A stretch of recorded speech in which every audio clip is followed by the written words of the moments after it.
Hi everybody! I'm so excited to share with you one of my favorite games, which contains 4 beauty moves. Yes, 4!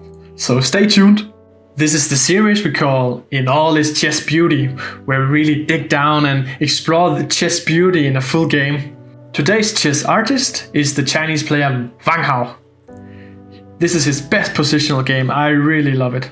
He has the white pieces against the world-class player Fabiano Caruana. This was played in Dortmund 2013, so even then Caruana was a pretty good player with 2800 in rating.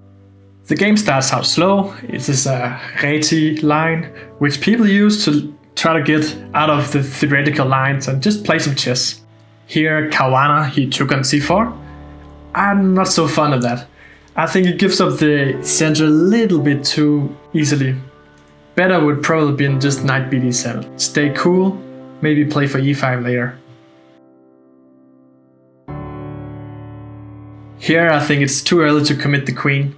Much rather just bishop e7 and castle, and then we'll see afterwards. Because as we see in the game, the queen might be a little misplaced. And here h3.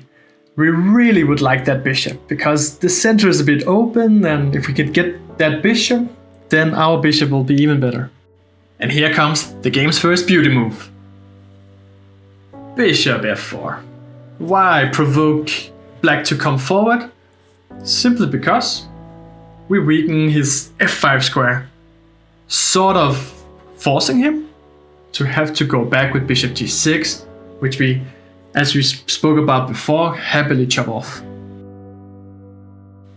And white has an advantage because he has the bishop pair and can develop normally from here. What I really do like about having the bishop pair is that we have a white squared bishop, he does not. So we try to make our light squared bishop the best piece in the world. Okay, how do you do that? You try to make some light squares more weak, you try to open up a little more for your bishop. Comes the time where Wang Hao shows he's a chess artist. Rook d2. The idea is get the queen back to d1, then play e3 and then dominate the d file. The idea is also to prepare for our next beauty move of the game, which Wang Hao also beautifully spotted. Knight d5. And why is that so good? Okay, you take and take back. There will probably be some exchanges, but what happens? Yes, our light square bishop will be a massive piece. We have a d5 pawn which is passed, and we have queen and rook in the d file doing some wonders there. And here a little move h4, because we want to win our piece back on our terms. And then b3, because we really need to activate our dark squared bishop as well. To prevent that, you hit with knight d7, so that we wouldn't pin it with bishop a3. However, here comes the next beauty move, our last and 4th beauty move of the game. Rook a2.